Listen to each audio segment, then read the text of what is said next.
In today's video, I'm going to teach you how to make a simple switch in Figma. We'll start by designing a basic on-off toggle switch, and in just a few steps, you'll have an interactive component that you can use in your projects. So let's dive in. First, let's create the switch design. Think of a classic toggle switch, which typically includes a rectangle for the background and a circle representing the knob or handle. In Figma, begin by drawing a rectangle to serve as the track of the switch. Then, place a smaller circle on one end of the rectangle.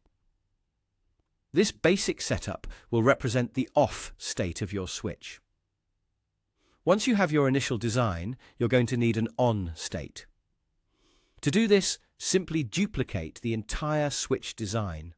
Now, in the duplicated version, change the color to indicate the switch is now in the on position.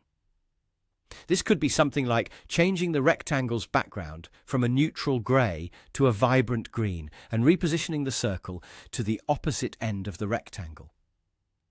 By visually distinguishing the two states, users will clearly understand whether the switch is on or off. Now that both versions are ready, it's time to organize them for better management. You can do this by enclosing each switch state within its own frame. To do this, select each switch design and press Shift+A, which is a handy shortcut for creating an auto layout frame around your selected objects.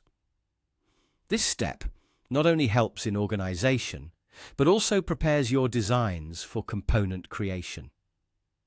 With frame designs ready, select both frames simultaneously, and on the right-hand panel, find the option to create a component set. This process will convert your designs into component states, streamlining the interaction you're about to create. Switch to the prototype mode by selecting the Prototype tab at the top of your Figma interface. This is where the magic happens as you set up interactions between the two switch states. Click on the off design and you'll see a small plus sign appear near its edge. Click and drag from this plus sign to the on design to establish the interaction. You'll need to specify interaction details. Set the trigger to on click. Under Animation, choose Smart Animate, which ensures a smooth transition between states. For an ideal user experience, set the curve option to ease in and out back and specify a duration. I suggest using around 300 milliseconds to achieve a nice fluid motion. Don't forget to make the switch work both ways. Connect the on design back to the off design by repeating the previous steps, ensuring seamless toggling. Finally, head over to your Assets panel and drag this new switch component into your test frame area. Test the interaction to see your beautifully animated switch in action. And there you have it. You've created a simple yet effective switch in Figma. Happy designing!